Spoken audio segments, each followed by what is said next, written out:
Albert Walt, the voice of the jungle, broadcasting on the DVC to all points unknown. If you're within the sound of my voice, you're listening to Welcome Home Podcast on the DVC.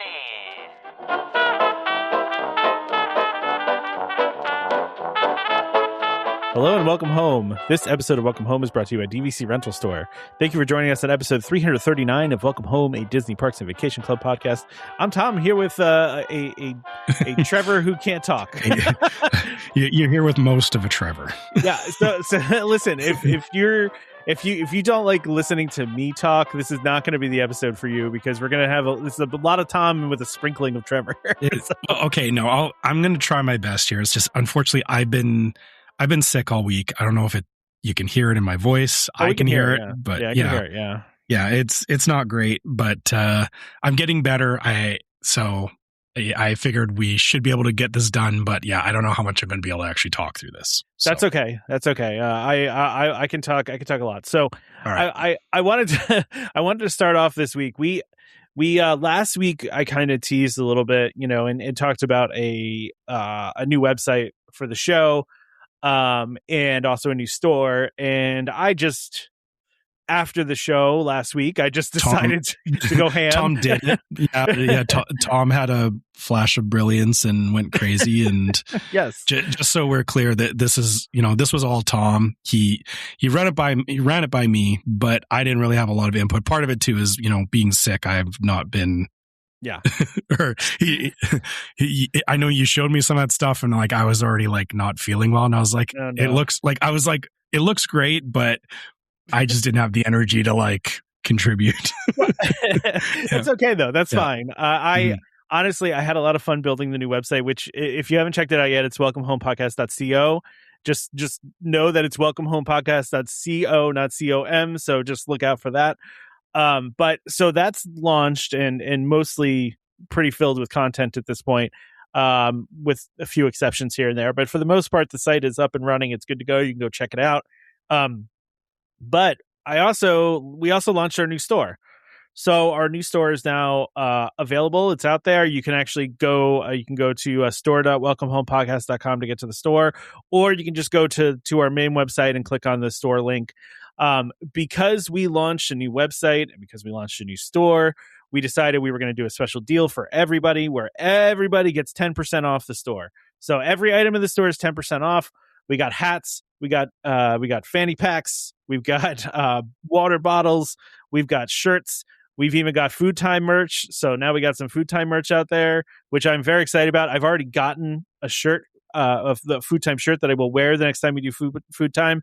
That came out great. We made a new logo for Food Time to go on the shirts. That, I mean, it's essentially the same as our regular logo, but it's very it's got that retro feel to it, and it's very cool. It reminds me of an 80s arcade. It's very, very retro, and I really like how it came out. And so it kind of goes in line with the 90s vibe that Disney has been doing lately, I feel.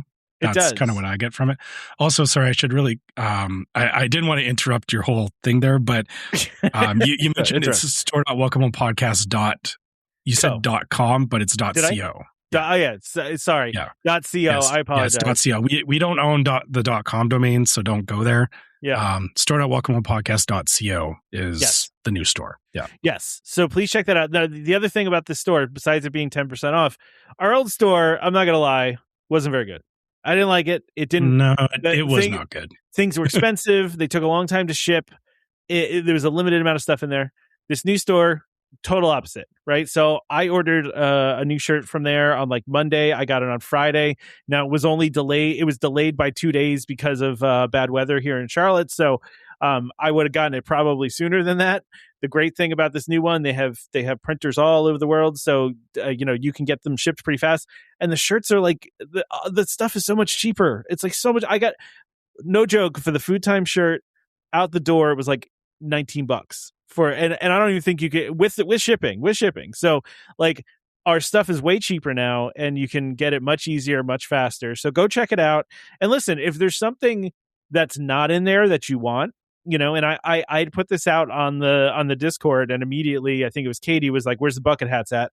Within 10 minutes, I had a bucket hat out there for anybody that wanted to get it. So email us if there's something you want to see. Do you want welcome home socks? Sure, I'll make you welcome home socks. Like, you want welcome home? Do you want food time socks? Yeah, I'll do food time socks. Well, whatever. We'll do it. We want to just kind of put it out there. Everything that you buy from the store goes to support the show. Trevor and I are not like lining our pockets here and buying boats and houses in Golden Oaks. Like, that's not how that's working. Everything. I might be able to buy a small boat for like the bathtub. Yeah. That'll be you could buy like one of those little plastic boats. That, the little people boats. That would be about it. Yeah. You could buy one of those for sure.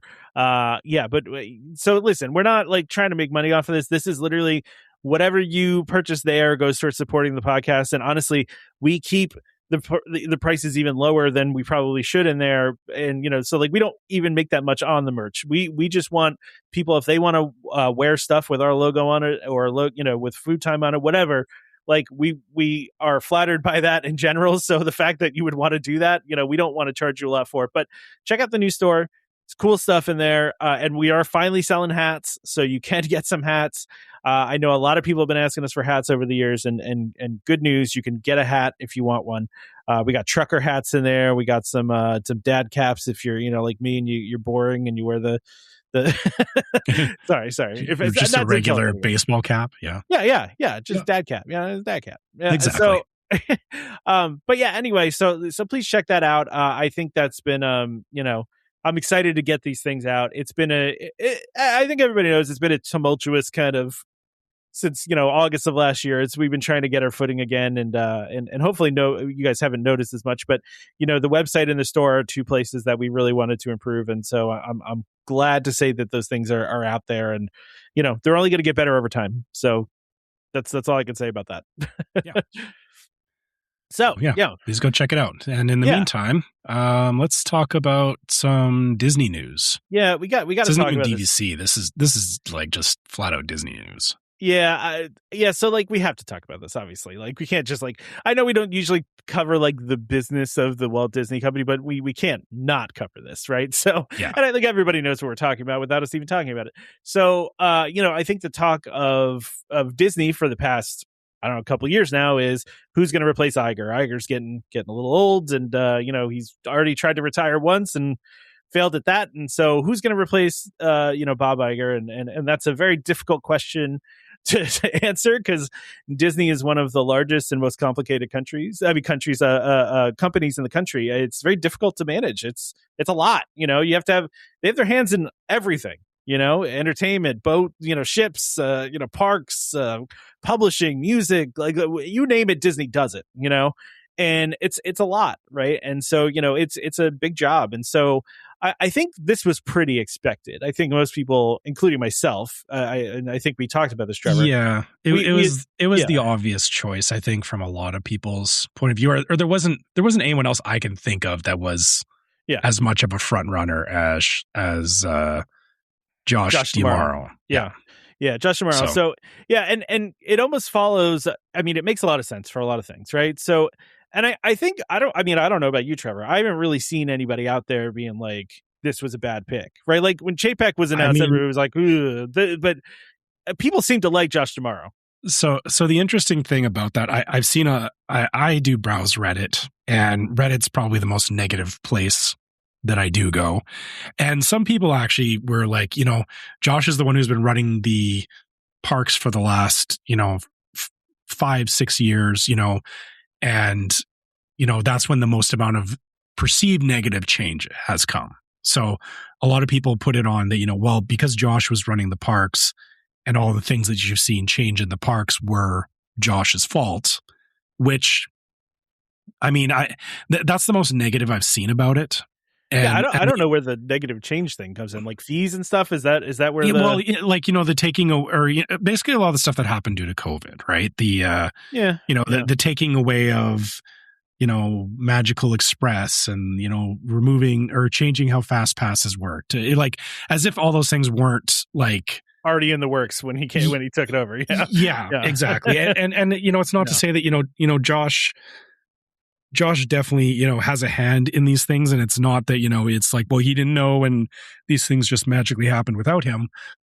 I think it's, a lot of people complaining about those things is there is a lot of negativity around, like, yes, the parks are changing, but a lot of that does come from, the larger business and it's not, the person managing the parks do have to take direction from the CEO, obviously. Of course, and as we saw with, the previous CEO, when those changes came in, even against their best judgment, the person managing it still has to execute on things, right? Of course, yeah.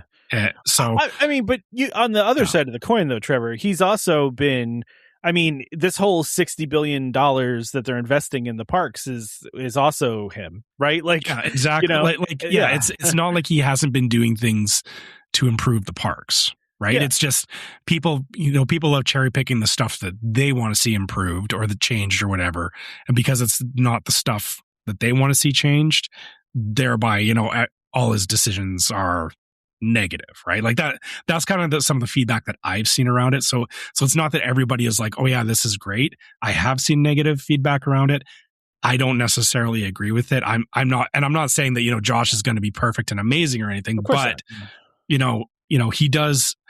The one piece that I saw argued that, when I look at it, I go, hey, he does have a good perspective on running the parks because like even going like looking at Iger and whatnot, like the other CEOs, you don't see them in the parks with their families. Yeah. Josh, you have seen him over the years. Like he has worked in the parks. He has, he has been there as, a visitor, right? Like he goes there with his families and stuff. So it's like, it kind of reminds me of like how Walt Disney was with Disneyland back in the day, where, it wasn't just like he made it and was kind of sitting back and watching everybody do it. He was like there in it and, trying to understand, what people wanted and what made sense and all that. I feel like Josh will probably take a position similar to that with like the company overall, is that, I don't see him as like, this isn't going to be like Chapek, right? Like he's not going to like just start cutting stuff. I think he's going to be much more receptive to like, hey, there is a creative aspect to this and you can't just like discount things because it has a budget bigger than you want it to be, right? Like he's not a penny pincher. So, but like, I mean, I read an article about this. The whole $60 billion investment in the parks and the ships and all that stuff was basically him. I mean, he brought this to Iger and they together came up with this. So, I mean, listen, we can't say, I mean, this is a decade of a ton of investment coming up. They're building tons of new ships. They're building tons of new things in the parks. Like, I don't know. I feel like that's a positive to me. I think this also just makes sense from the perspective of, the Disney company at this point. The biggest driver of their revenue is the parks and the cruise ships. Like, even, I mean, it's not to say that movies are not still a big thing, but traditional TV is kind of declining, and movies have never recovered from the pandemic. I mean, even though Disney led the box office this year, it still wasn't their leading, driver of revenue. It's the parks. And he understands that. But I think, to your point, Trevor, and you were kind of saying this, and this is a lot of the comments I've seen is, and even Iger wasn't necessarily this kind of guy, right? Like Iger was personable, but also kind of had like that very like businessy kind of stoicism, right? Whereas Josh he kept distance, right? He did, but Josh feels like a fan first. You know what I mean? It almost feels like he's like, and this is what I never really liked about Chapek, is Chapek just never felt like he was particularly into the Disney brand, right? Like he was into it in so much as that he was, running the company and, wanted it to make money and all that stuff. But like Josh feels like he like legit understands it. He lives it. He breathes it. He gets it. You know what I mean? He reminds me a lot of Eisner in a lot of ways, right? Because like in a different way, because Eisner came in with like, everything I've ever watched about with Eisner when he came in was that he kind of had this like childlike enthusiasm about it. about like the parks and everything, but especially since he didn't really know anything about them he was very much on the movie side of things and very, well respected in that regard. And so he came in and he kind of had this like childlike, view of the parks and everything, and just would get excited about everything. And I think that's what Josh brings. He brings this excitement, this energy, this love for the brand, this understanding of the brand, and understanding that it's a business, but also that it's driven by creativity and it's driven by storytelling. And that's the stuff that really, really matters. So I think this is a great pick. Honestly, I think we expected it. It made sense to me. I mean, and I saw too, and the other part of this too is the other person that was really in the running for this was Dana Walden, who was the head of kind of on the movie side of things, on the entertainment side of things. And Disney created the first chief creative officer role in the history of the company and placed her into that. And so a lot of people were speculating, is Disney going to do like a co-CEO kind of thing? And they didn't, but they did just about as close to her as they could, where, Dana had no experience in the parks and Josh has no experience on the movies and TV and stuff like that. So they're both kind of bringing their deep expertise into two different things that are very important to the company. And I think they made a really smart move by elevating her to that role as well. But I don't know if you saw this, Trevor, but they were doing it was like an interview or a town hall or something like that. And Dana Walden was talking about how they were walking around the parks at one point, and there was a kid that had like lost, it was like raining, and there was a kid that had lost their parents, and Josh saw it and just like ran up and started helping the kid just like instinctively. And wow. Yeah, and it was, but I mean, we've seen that kind of stuff. Like you just see this stuff all over the internet of the interactions he's had with guests. I've seen like regular interactions. I never heard of like him immediately like running to a kid that's lost. Like, I mean, I'm not like, that's the thing is like, I don't, seeing what I've seen of Josh, I don't put it past him. It's like, yeah, he would do that. Obviously, exactly. Like it just is on brand for him. Yeah. So I listen, I mean, like you said, I don't know if he's going to be, the greatest CEO ever. I don't know. We're going to find out. He certainly seemed a little terrified in the interview that they had with him and Bob Iger. But I mean, I don't blame him. I mean, if I had just been told a day or two earlier that I was going to be the CEO of Disney, like I'm sure it's a little bit disorienting, especially when, like I said, you're like him, who I believe that he's a fan first. He truly loves the company. And I think that's what you need. Kind of, kind of like you were talking about. No one's saying he's Walt Disney. And by the way, Walt Disney was never the CEO of the Disney company.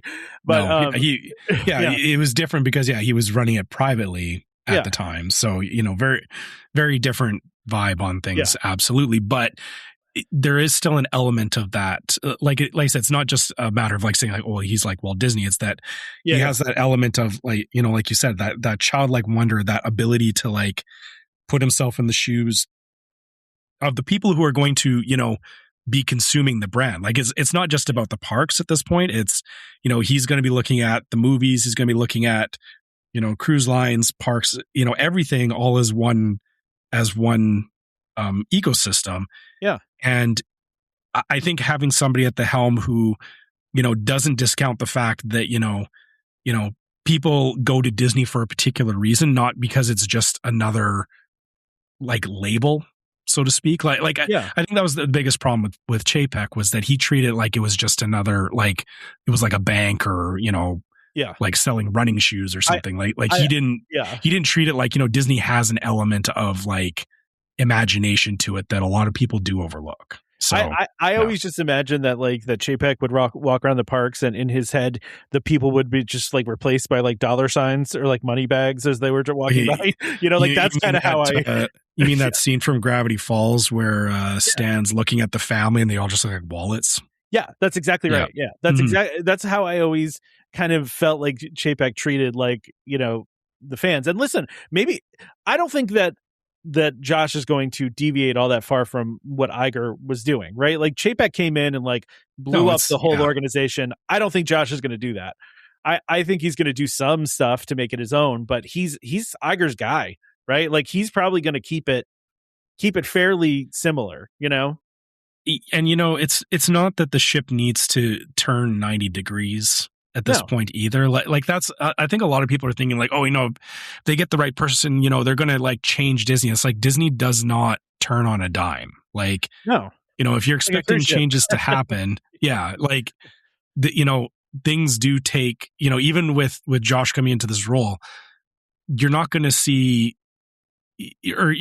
changes like for, years at this point. Like things will gradually start to change, but I think, maybe part of the fact that he's already started doing some planning on the long-term stuff with Iger, that's kind of lining him up for like, he already has a to-do list going into this role of things that, it was park centric stuff, but I think it's part of a larger portfolio of things that, he's going to do over the next 10 years or however long he's in this role. Yeah. But I mean, listen, as a parks person, I'm thrilled by this because I do think he loves the parks, and I think he's going to do a lot of things there. But I also hope that he like not just for the parks, but the fact that he has Dana there from the movie side.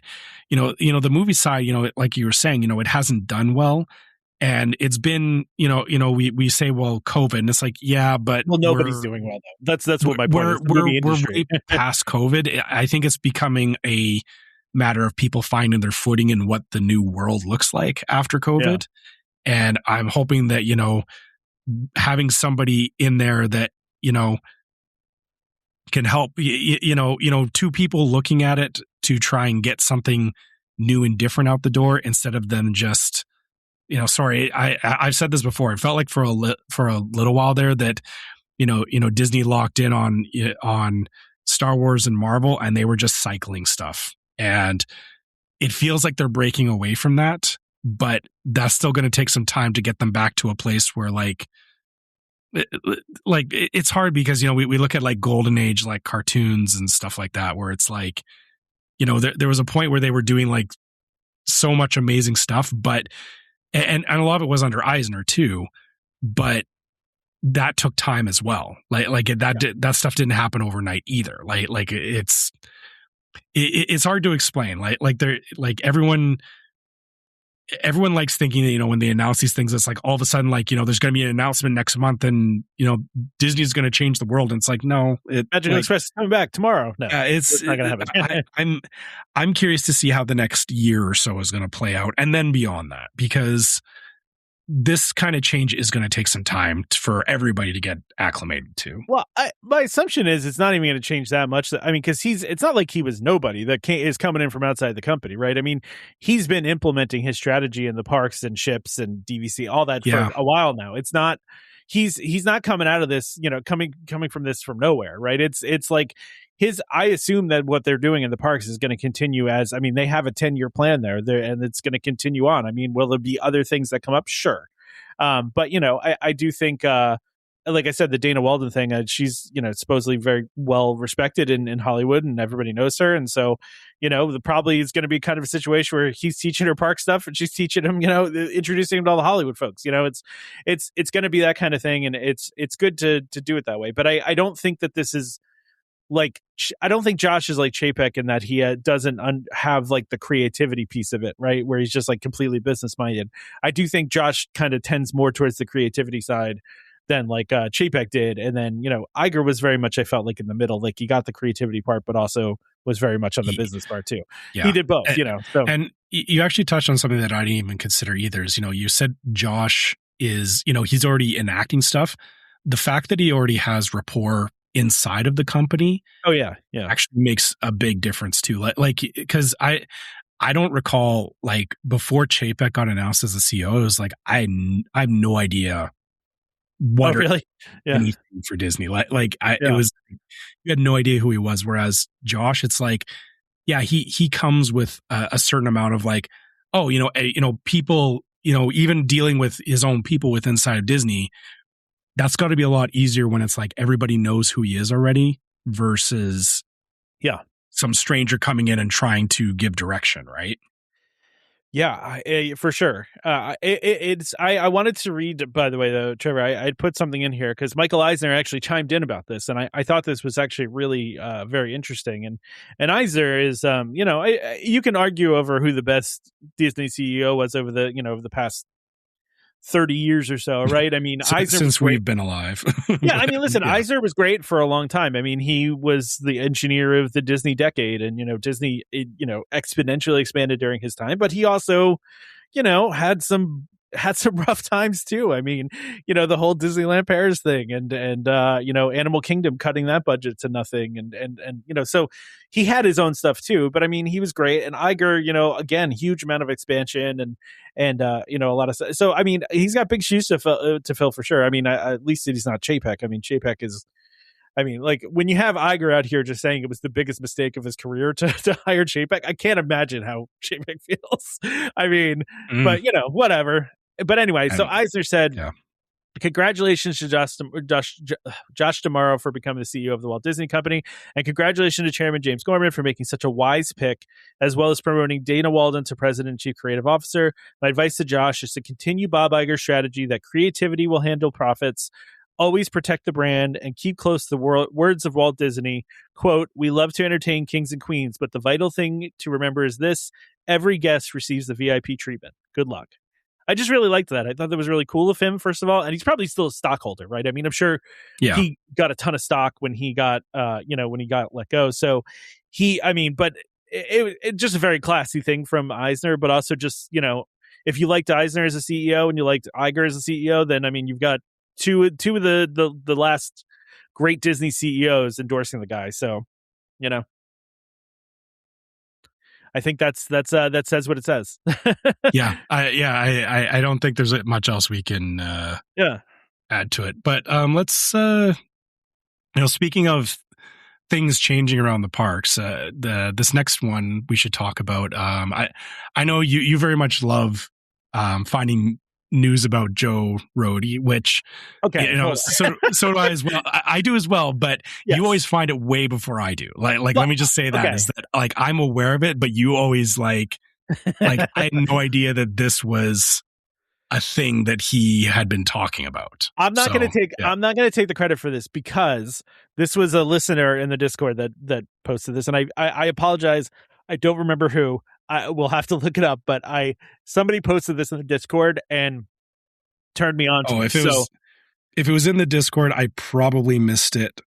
Actually, here, let me find it. Okay. Yeah, no, okay. I'm going to find it for you. It was Jason G. Thank you for Jason turned me on to this, so it wasn't me. Okay. But all right, fair enough. Sorry, I've been sick. It's okay. I claim the meds making me not think straight. So the reason why this is coming about is because DinoLand is officially dead now at this point, right? So DinoLand is gone because we have now Dinosaur is closed, right? Dinosaur has had its final day. The other day, it had the highest wait time of all Disney Worlds, and people sending off Dinosaur into the great extinction. But I saw the guy who played the scientist. He was there as well. So he was there taking pictures with cast members. But because of this, Joe Rohde just decided to kind of go on like a tear of sharing like behind the scenes stuff about DinoLand and about Animal Kingdom in general. And so one of the things he posted was that he said, up until the day of my retirement, my team and I tried for 15 years to get a Tropical America land into this park, and many such design attempts involved gutting DinoLand to do it. So basically, Joe Rohde is saying, I was trying to do this for a long time, and then someone finally greenlit it. It's like, I mean, to be fair though, he's not taking credit for it or anything like that. He's saying like, he said this particular version continues certain of those. Wait, I missed the part here. This particular version continues certain of these motivations, but postdates my career, and I've only been able to see it as a consultant now and again. But I congratulate the team on finally being able to lock a deal, which I was not. So, I mean, Joe Rohde famously is one of those Imagineers that would always, he seemed like he had a lot of great ideas, but had a hard time selling them. And the whole Animal Kingdom thing was his thing, and famously, what was it? He brought like a tiger or a lion into the board meeting or whatever to sell Animal Kingdom, and that's how we finally got them to do Animal Kingdom. Yeah, I think that's what it was. Yeah, I thought it was a tiger. It was, I couldn't remember if it was a tiger or a lion, but people were not convinced by it, and so he because they were saying that it wasn't exciting, and so he was like, "Are you excited now?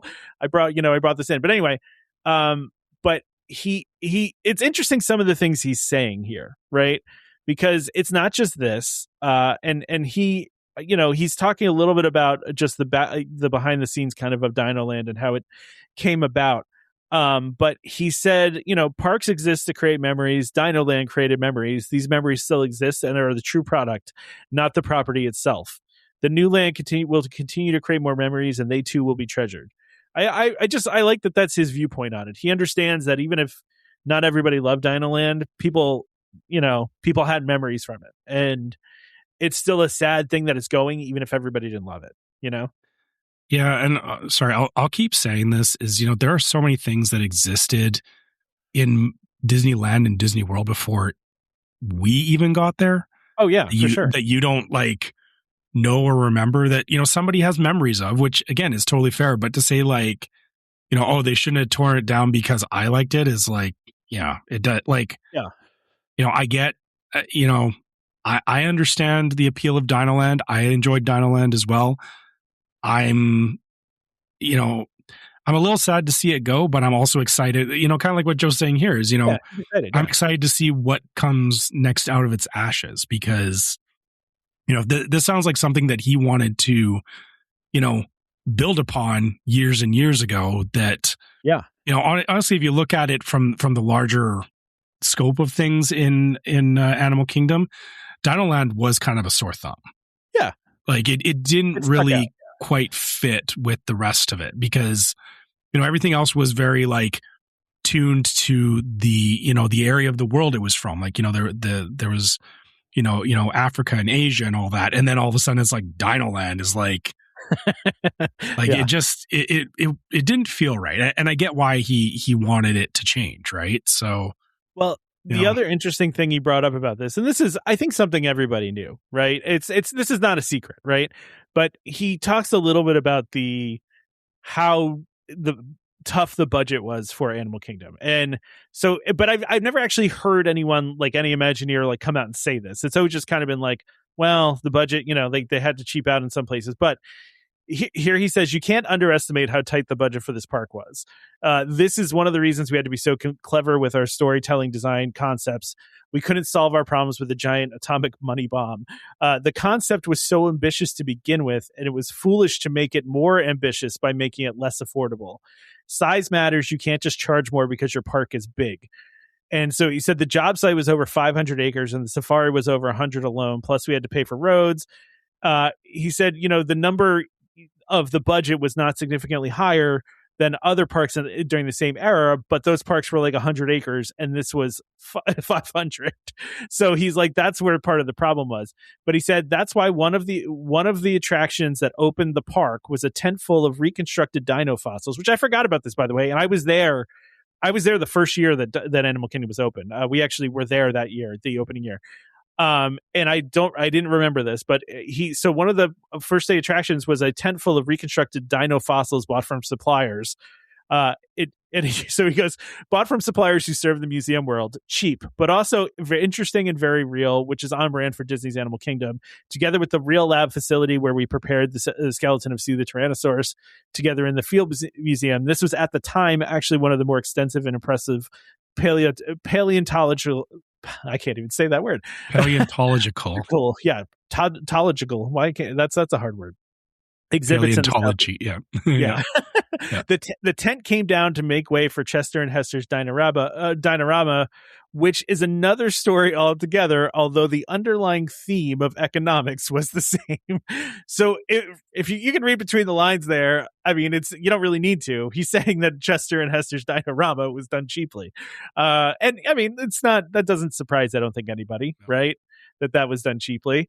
But yeah, I just thought it was interesting the kind of details he was getting in there. And he also talked about too, if you ever went into Restaurantosaurus, there was a giant painting that was in there of a bunch of dinosaurs. And he revealed that he actually hand painted this himself because they ran out of money. They ran out of money to buy props. And he goes, basically, we were running out of money to buy props and my time was already paid for. So I got a space in the sculpture shop at Imagineering and I just painted it. Like, this is why I love Joe Rohde, though, because he's like belongs to that old school like Imagineer thing where it's just like, well, I'll just do it. You know that's such an Imagineer thing to do. Like, just in the moment, be like, well, we're inventing this. Like, it's not even like he had to do it because of a deadline or anything. It was, I think, honestly, I think he would have done something like that, even if he wasn't under pressure. Like, it just feels like something that Imagineers do, right? Well, if you watch the Imagineering story, and I know I quote it all the time here, but it is a really fascinating thing where they would talk about that, like some of the people that would come in as like interns, they would be like, why don't you go start working on the model of, this building, right? Like, go do that. And the person was like, well, I don't know how to build models. And they're like, well, go figure it out. Like, that was kind of how Imagineering was. It's like, you don't know how to do it? Go figure it out.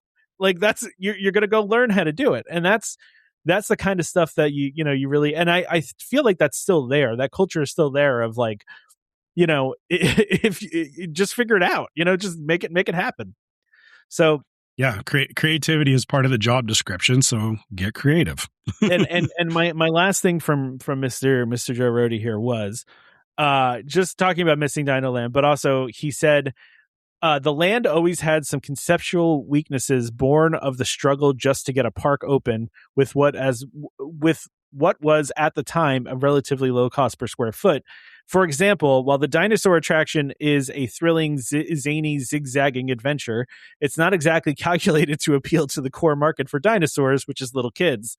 But if you look at the opening day menu for the park, you'll see that it was the only thing approaching a thrill ride, and therefore we were obligated to increase the thrill component to balance the park menu. Really, which is really interesting to me. I hadn't really thought about the fact that, there really weren't any thrill rides at Animal Kingdom when it opened, and so this was the closest they could really get.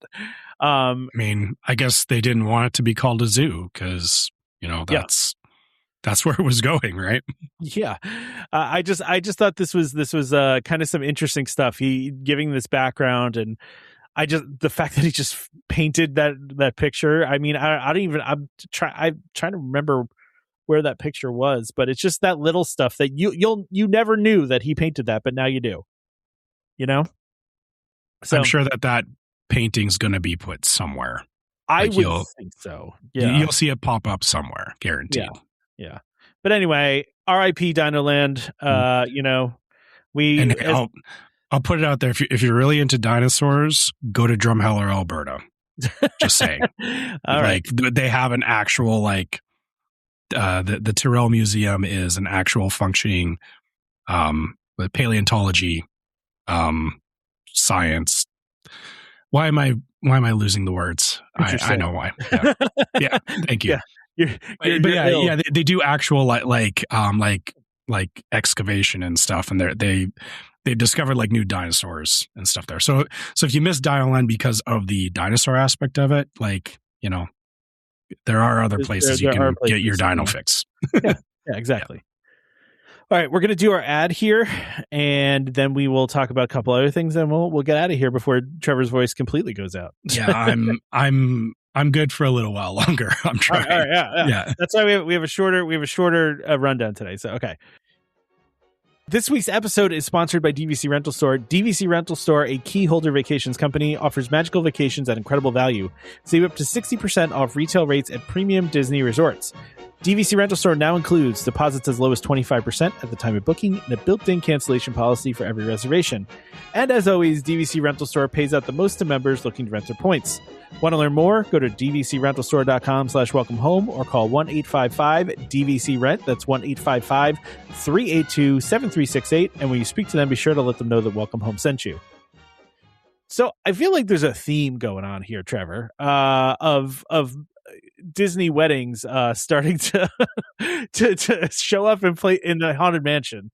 I feel like Disney, because remember we talked about on the cruise ship now, you can get married in the Haunted Mansion bar that's there, right? Mm-hmm. And which now, I thought was an interesting choice, and now you know what though, you say that, Trevor, I guarantee that this is going to be popular because lots of people have weddings like this, for sure.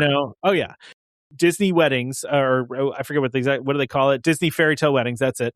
And honeymoons is adding the Haunted Mansion Courtyard at Disneyland Resort to their lineup of wedding venues starting in July 2026.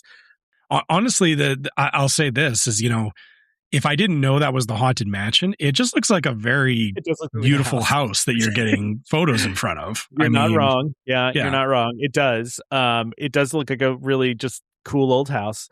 Yeah, there will definitely be some more like themed weddings probably going on for this kind of thing, but I can see people just doing it as like they still want to have a normal-ish wedding, but the backdrop just happens to be the Haunted Mansion. Like that's fair. Yeah, that's fair. Yeah, I mean it's an interesting idea here. So by the way, you can do it early morning. So you do it before the park is open. It only accommodates 25 guests, and it's right in front of the Haunted Mansion. It's in the courtyard right there. They got a bunch of candles all around. And obviously, it's still dark while you're doing this. I'm just trying to think of how early in the morning you'd actually have to show up to do this. Probably like 6 a.m. Who's wanting to go to that's a morning wedding? That's an interesting thought. But I mean, that sounds like you start the night before and like run it up until 6 a.m. and then go back to the room and you're done. Yeah. Well, and by the way, so this the package that you can get there. And by the way, I'm trying to find how much this costs as we're talking about this, but it includes a dedicated officiant, lights, photography, and transportation to and from the Disneyland Resort Hotel. So there you go. But I wonder what that transportation looks like, because a van. I don't know. Okay, but so here's the thing: is that going from the Disneyland Hotel, you're going through downtown Disney, and then you're having to go into Disneyland, which I'm assuming like it's one of the small automobiles that they have on Main Street. That's what I'm guessing. Oh, that'd be cool. Because like you're not driving like a full sized van through, or well, I guess maybe I guess you could, but you could, yeah. It's interesting though that they specify the transportation, because it's like it is all technically in walking distance, but it's still quite a lot. Like I wouldn't want to walk that far. No, on my wedding like day. That. Yeah, no. Yeah, not just like that. Definitely not. Yeah. Does that mean you have to stay at the Disneyland Hotel then? I mean, do you have to do that? I mean, I'm guessing that's part of the package. Sounds like. Yeah. Okay. I did try to look up the cost of this. It is not listed on the Fairytale Weddings website, which is, disappointing. I mean, I want to know. Like, do you think it would be? I feel like it would be on par with getting married in front of Sleeping Beauty's castle. Like, I don't think that the price would be much different, because they're just different locations within the park, right? Yeah. That's true. That's true. And I'll be honest, given the choice between like if I was to renew my vows, and if it was like, am I going to do it in front of Sleeping Beauty's castle or the Haunted Mansion? I would take the Haunted Mansion 100%. Like, and it doesn't even have to be, like I said, I would be one of those people not doing a themed thing. I would just be like, yeah, this is cool. We're in front of the Haunted Mansion doing this. Like, yeah. Oh, okay. Oh, so, all right. I did find a price actually. So, weddings at Disneyland Resort start at $15,000, and are held to an event minimum. So that's the $15,000. You just have to spend at least that. So like if you do food and beverage, a brunch is $165 a person. And so that can go towards the $15,000. So, that's, you're right. It's not that terrible. That's not bad, honestly. Like I would get up at 6 a.m. for that. Yeah. In front of listen, getting married in front of that would be like, for you, that would be getting up at like 3 a.m. though, because you're like 3 hours behind you. I need like like some time to acclimate to the time change first, right? Yeah. So I would not recommend like flying in from the East Coast and doing this the same day. Yeah, that'd be a little rough. I would not. I don't. It doesn't say how much the venue fee is, but it just says that you have to. It's a $15,000 minimum. So, I don't know. It's. Oh wait, actually, I take that back. So I did find more now. It takes time to find these things. 25. It starts at 25,000 for the Haunted Mansion. Oh, okay. The $15,000 minimum, but that's only for a couple places. So, yeah. All right. So still, I mean, $25,000 is still not a lot, but it's totally outrageous. I mean, when you're talking like like wedding stuff, like I know people have spent a lot more on their weddings than that. Well, so to your question earlier, doing it in front of Sleeping Beauty, that starts at 100,000. So, wow, yeah, that's a little pricier. Okay, all right, fine. I'm not going to say anything then. If they don't want to charge me the same amount for Haunted Mansion, I mean, okay, Well, if you were going to get married anywhere at Disneyland, are you doing Haunted Mansion? Is that your choice? Like, yeah, totally. I know my wife would be 100% on board with that too. Yeah, like I think my wife would too. Actually, I think she'd be all about doing it in front of the. I mean, I talked about this before. When Great Movie Ride was still open, you could do a wedding reception in the Great Movie Ride. Like they actually had a thing where you could rent. Like it was literally the chairs and tables were in the ride path. Yeah, I remember seeing that where they were down in the set areas. Right? Yeah, and I was like, how cool would that be? Like, I would do that in a heartbeat if it wasn't absurdly expensive, which it probably was. But of course, they don't do that anymore for that one because it's not around anymore. I'm sure. I think there's some others that you can do it inside the ride, but I'm not thinking of any off the top of my head here. But I don't know. I just think that would be kind of neat to do it inside the ride like that. It's just kind of a cool idea. I think for this one, they should give you like. You do your photos and then you can walk up into Haunted Mansion and you get one ride. That should be part of the package. Included. Yeah, there should be a ride included in that. Like how much would that stink to do it and not, get to take a ride? Or also getting your photos like in the stretching room and stuff. Like, oh yeah. Like you should be able to take photos in there for sure. Yeah. Because it looks like it's just like in front of it, but it's like you should get like, yeah, like photos through the attraction would be cool. Yeah. But, yeah. I'm as we're talking here, I'm just looking at some of the other places, and I have to say a nighttime wedding in Pandora, even though I'm not an Avatar fan, would be really cool. Oh yeah. Yeah, that would be a great photo opportunity place. I mean, it's gorgeous at night. Like even if you don't like those movies, it's a beautiful place at night. I mean, gosh. That would be some really cool. Yeah, see, I'm not seeing any venues where you can do rides anymore. That's unfortunate. You can do it in the train station. That's kind of close, but not really. I want to be eating at a ride path, Trevor. I want to like imagine somebody's riding by me. But anyway, okay. I mean, I think the closest thing is you can go eat at the Blue Bayou. Yeah.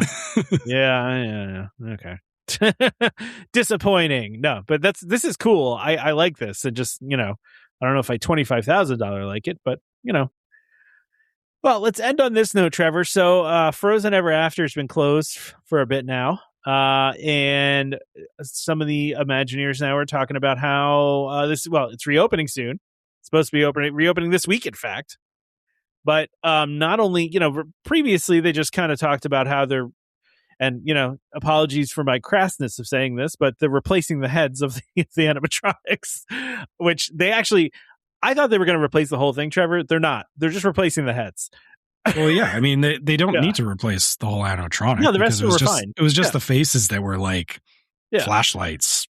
Flashlights. Yeah.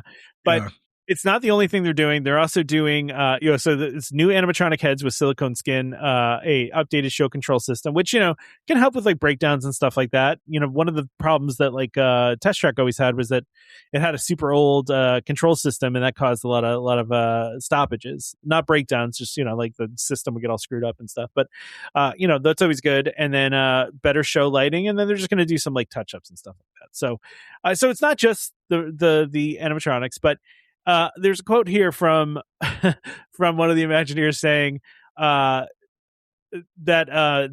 they have a more lifelike articulated head that has silicone skin. And so they had to modify the neck of the existing figures to coordinate with the new heads. And then and this is where this quote starts. Then we literally had to modify the figures' necks to accept the change in the heads. And that took a few days, but we did a lot of pre-planning with technology and software to make sure we were ready for it. So, I mean, it's actually pretty impressive how quickly they are able to accomplish this, because it has not been closed for that long. I mean, it was closed January 26th and going to reopen on the 12th. Considering they're modifying robots, that's pretty quick turnover.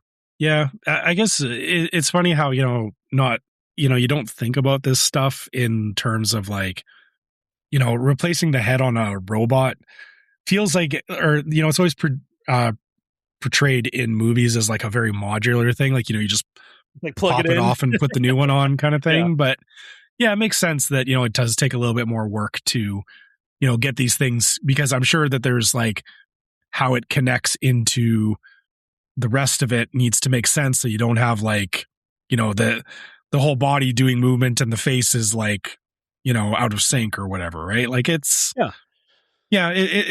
funny to think about that, we oversimplify it, but yeah, considering how complicated these things are, it is actually very impressive how quickly they're turning this one around. Agreed. So we'll have to. I'm looking forward to seeing the videos of this once it reopens this week, and just to see how. I mean, listen, if it's anything like the Frozen rides they've done recently with the animatronics they've done recently, it's going to look fantastic. Because I mean, that one that they built, I mean, it looks incredible. I'm expecting what they did in Hong Kong, because that's what they said. That's what I'm expecting. It should look like Hong Kong after it's and the done. Hong Kong ones are incredibly I mean, they look fantastic. I mean, they're excellent. So I expect that too, Trevor. So yeah, the only other thing, and I didn't put this on the rundown, Trevor. Did you watch the Muppets thing? Did you get a chance to do that? I've not had a chance to yet. I don't want it to wait until I wasn't I feel having like that was a fever a good thing, though. You just laying in bed, Yeah, but watching shows when you have a fever, they don't always hit right. That's fair. I didn't want it to be like me questioning if I was having a fever dream or if I was watching the show. Well, that's. I mean, to be fair, watching Muppets, especially in their old school form, could feel like a fever dream.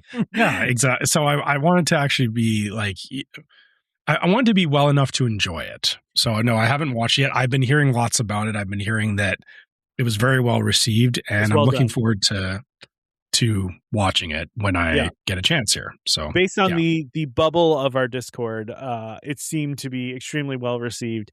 Not just in the Discord. I've been seeing lots on Facebook, Reddit, like YouTube. People have been generally praising it. So I feel like they nailed it. I watched it. So the nice thing about it, Trevor, is it's not a nice thing, but because this is actually the only thing I didn't like about it, was that it was short. It was like really short. In fact, I was watching it and I was like, they said, "Oh, it's time for our last thing," and I'm like, "Wait, what?"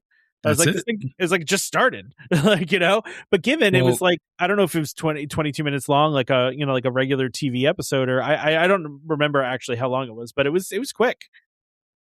I mean, the funny thing is that those old episodes were only like 22 minutes long. It's just you had commercial breaks. That's exactly right. But it's just funny because like in the format of Disney Plus, there you can do whatever you want, right? Like you don't have to be held to that half-hour block, but they still kind of seemingly kept themselves to it. And listen, it was 33 minutes long, so I just looked it up really quick. It's 33 minutes, but it was great, Trevor. It was old school Muppet Show. Like it was exactly what you kind of hoped it would be. It hit all the right beats. It did. It hit all the right beats. It had that like zany ridiculousness of the Muppets, all like the behind stage shenanigans.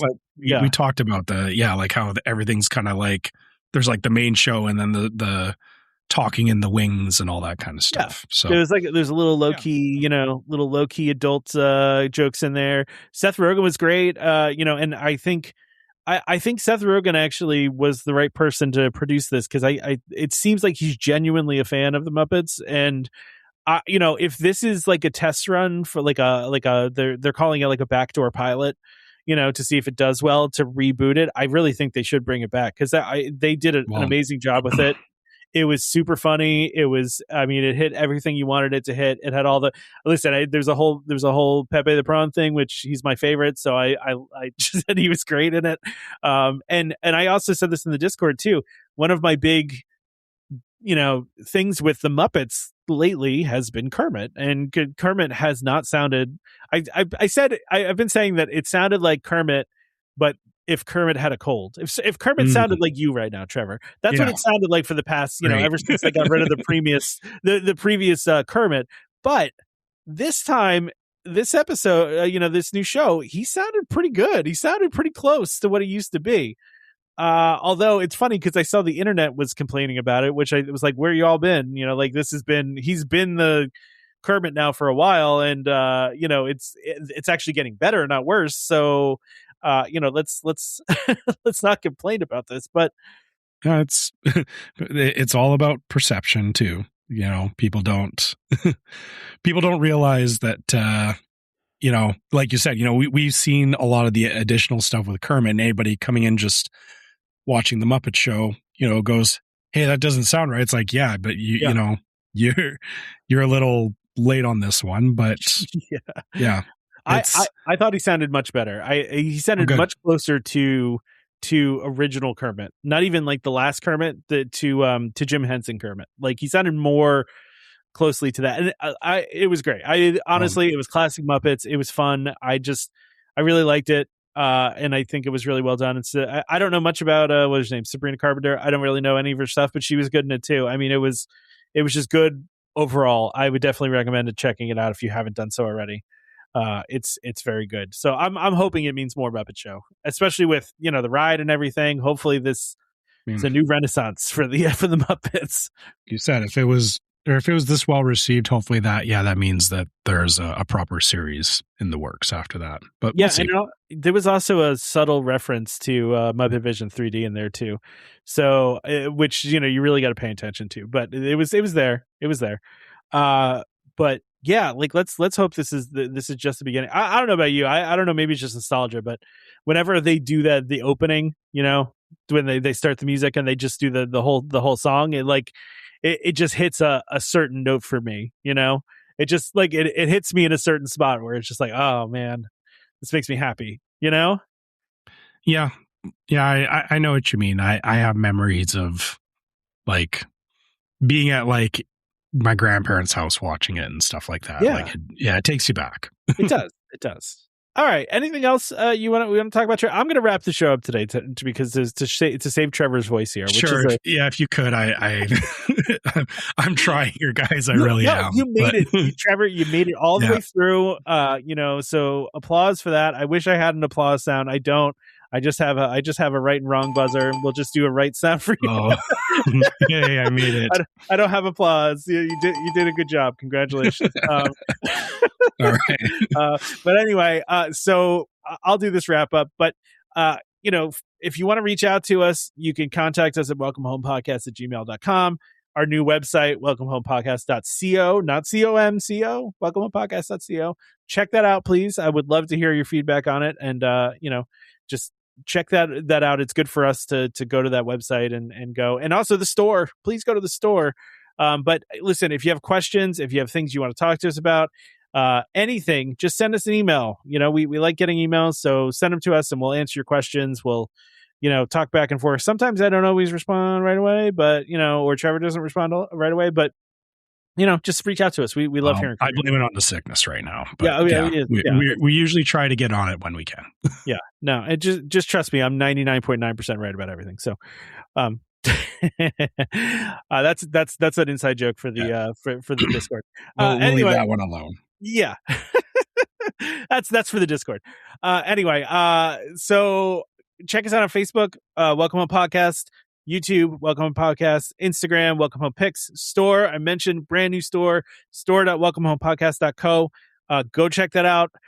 Get some stuff. And again, let us know if there's something you want. You can also support us by going to Patreon and joining the Patreon. There are free tiers. Now the free tier is, you don't get a lot with the free tier, but you can join us just to follow us there. And, you can get in for as little as $5 and you do get some free gifts too when you subscribe to us that have the special logo on them of the Patreon. So go check that out.